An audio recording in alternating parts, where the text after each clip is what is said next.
E aí, Jonas? Como é que tá? Jonas, meu amigo, sabe que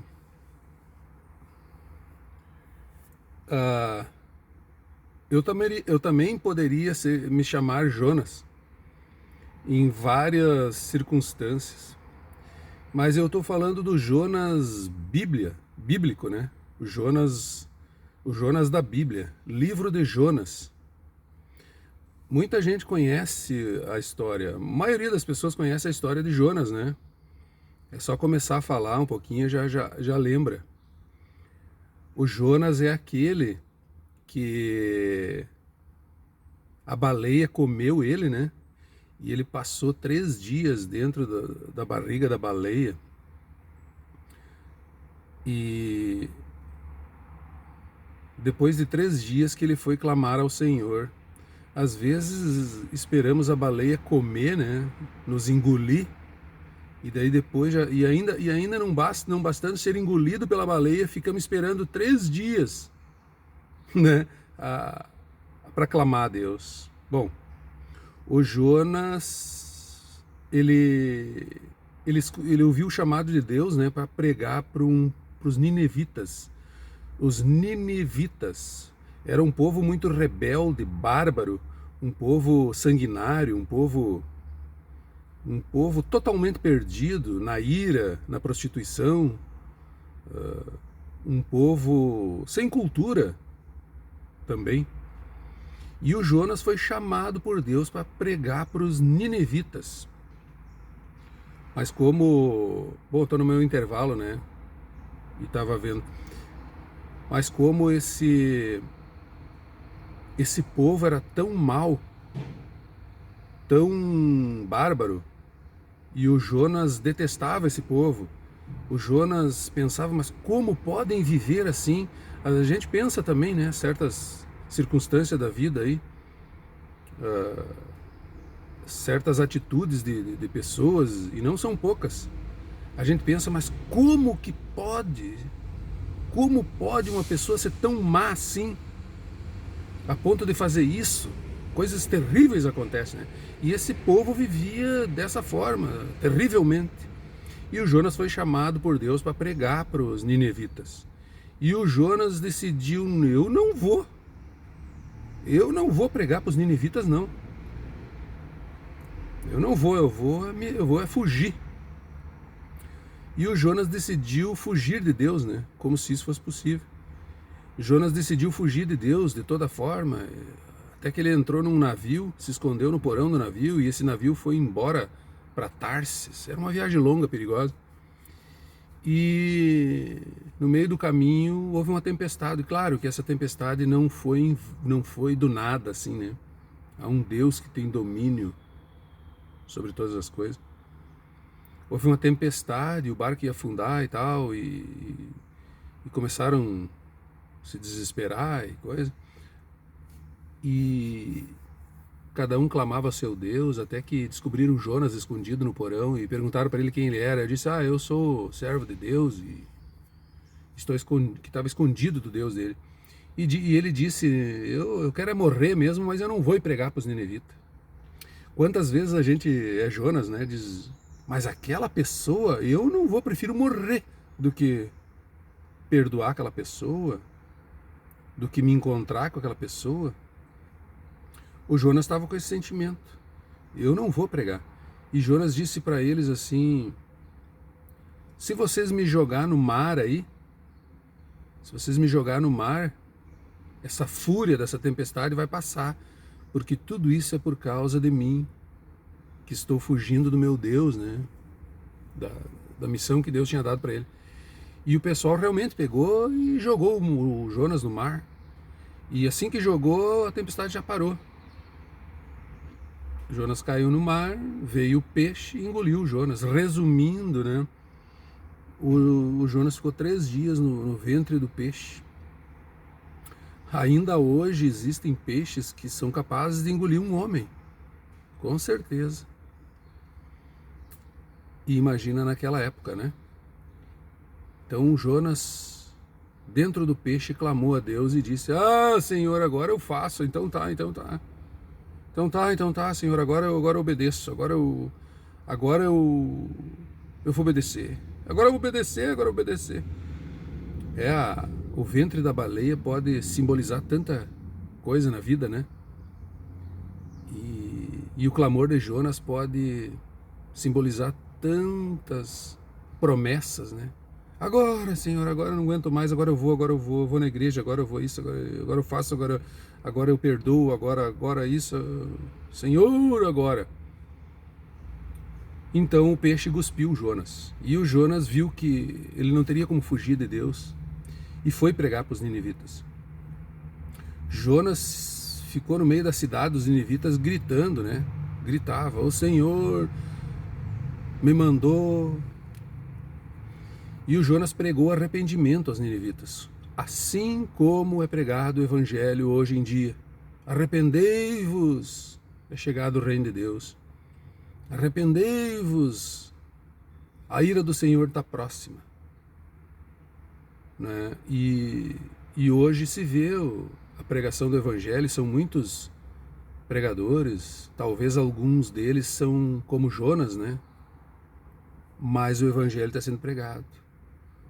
O clamor está sendo ouvido. Ninguém pode dizer que não ouviu um pastor ou não ouviu um cristão pregando o arrependimento, a conversão do caminho.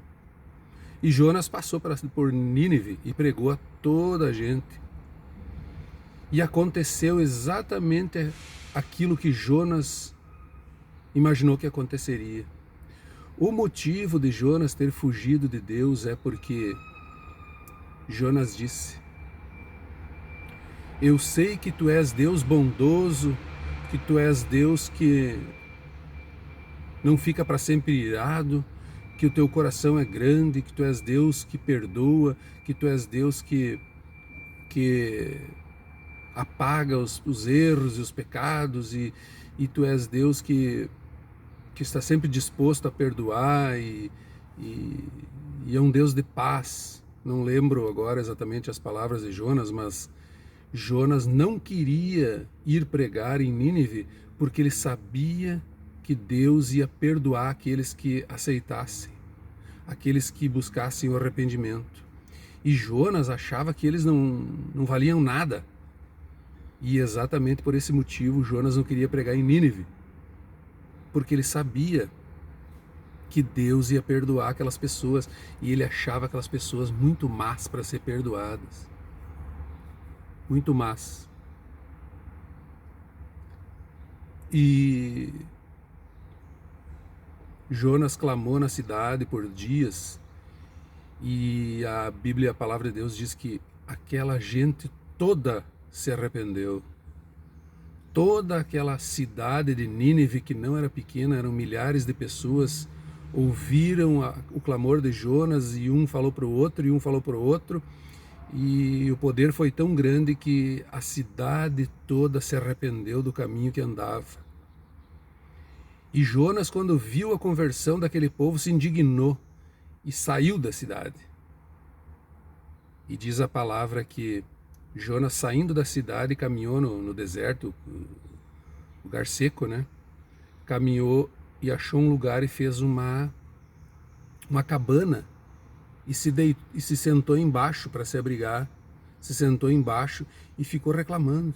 Eu sabia que o Senhor ia perdoar aqueles homens maus, que o Senhor ia perdoar eles, que o Senhor ia salvar eles. Eu sabia, e ficou murmurando, porque ele não aceitava, ele não compreendia o perdão de Deus. E diz que ele construiu uma cabana e se assentou embaixo. E no próximo versículo diz que Deus fez nascer uma aboboreira, uma planta, fez nascer uma planta que cresceu para fazer sombra a Jonas. Acredito que a planta tenha crescido milagrosamente em um dia, em poucas horas, e aquela planta cresceu por cima de Jonas enquanto ele dormia. Aquela planta cresceu por cima dele. Mas presta atenção, a palavra diz que antes Jonas já tinha construído uma cabana e repousava embaixo. E logo depois diz que Deus veio e fez nascer uma boboreira para cobrir Jonas, abrigar-lhe do sol. Opa, mas ele já não tinha feito uma cabana? Agora então por que Deus veio fazer uma planta nascer para cobrir Jonas, se ele já tinha feito uma cabana? E eu estava meditando e eu percebi que às vezes construímos cabanas para nos proteger, né? Do sol, das coisas. O nosso porto seguro, né? Do mundo. Nós construímos as nossas cabanas, mas as nossas cabanas não são capazes de nos dar refrigério. As nossas cabanas, por mais luxuosas e poderosas que sejam, imponentes, aparentemente seguras, não podem nos dar refrigério. Então Deus fez nascer uma boboreira que cobriu Jonas para que ele tivesse refrigério. Claro que num campo seco, em deserto, no sol, qualquer coisa que se construa, né, assim, uma cabana, a pessoa que fica dentro vai cozinhar, vai esquentar demais. Então o que Deus fez foi uma aboboreira dar sombra para Jonas e para a cabana dele. O verde, a planta absorvia o calor e refrigerava a cabana de Jonas. Enfim, no meu pensamento, a aboboreira cresceu por cima da cabana que Jonas tinha feito. A cabana de Jonas não o protegia totalmente, mas a cabana que Deus construiu por cima da cabana de Jonas deu refrigério para ele. E Jonas se sentiu refrigerado e agradável naquele lugar, com aquela boboreira. E ele se acordou e viu aquela boboreira, aquela planta que descobriu a cabana dele. E ele ficou surpreendido com aquilo e repousou, dormiu, refrescou e ele dormiu bem. Só que durante a noite, a Bíblia diz que Deus enviou um bicho, uma lagarta, um inseto, que veio e feriu a boboreira, comeu a boboreira. E quando Jonas acordou, a boboreira tinha morrido, estava seca. E aí Jonas começou a lamentar. Meu Deus, o que fizeste? A boboreira secou, era tão bom a sombra, e a boboreira nasceu e já morreu, e isso e aquilo, e começou ele a reclamar também. Então Deus disse a Jonas: viu, Jonas? Você teve pena de uma planta. Sabe, você mulher, né, é a irmã que tem suas plantas, que cuida muito das suas plantas, rega, aduba, cuida, minha plantinha para cá, minha plantinha para lá. Você que tem o seu pet, seu animal, meu cachorro para lá, meu cachorrinho para cá, meu gato, meu pet. Há quem bote o seu pet comer na mesa. Há quem trate seu pet melhor do que um ser humano. Há quem cuide melhor da sua plantinha no vaso de flor do que o ser humano. E o Jonas se preocupou tanto com a planta, assim como você cuida tanto desse cachorro, desse gato.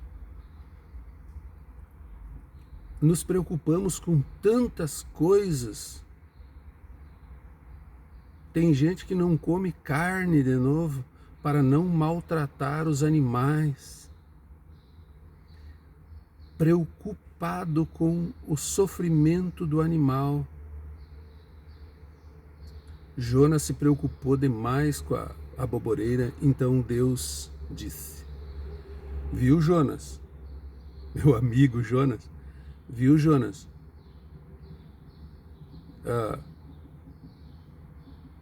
Você lamentou pela essa planta que nasceu em um dia e no outro dia secou. E não se preocupou com os milhares de pessoas que estavam sofrendo, as milhares de almas que estão se perdendo.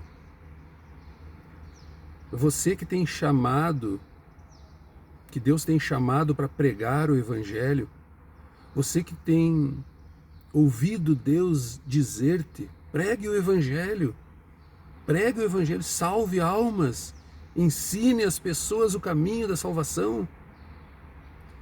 Talvez tu tenha se preocupado demais com a plantinha, perdido tempo com a plantinha, com o vaso de flor, com o teu pet, com tantas coisas. Nós temos sido Jonas. Temos valorizado tantas coisas e não temos aberto os olhos para quanta alma tem se perdido, quanta alma precisa entender o caminho da salvação. Então, o nosso coração, ele não pode ser como o coração de Jonas, que se preocupou mais com uma planta do que com almas que estão se perdendo, vidas que cometem suicídio, pessoas, seres humanos, que a palavra diz que são feitos à imagem e semelhança de Deus. A coisa mais preciosa para Deus na terra são os seres humanos. E nós temos sido Jonas.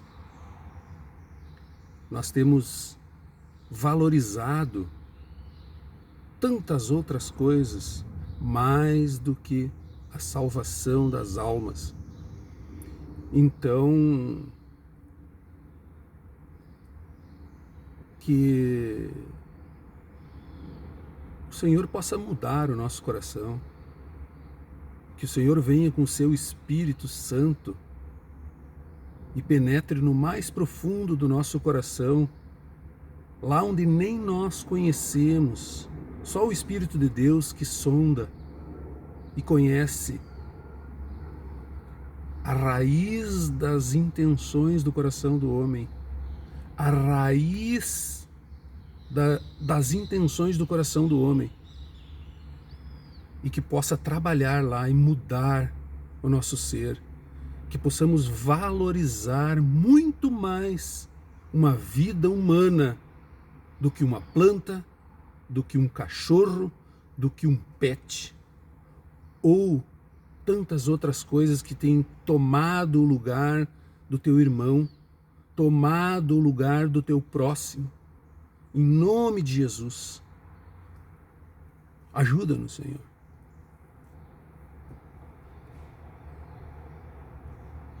Em nome de Jesus. Amém.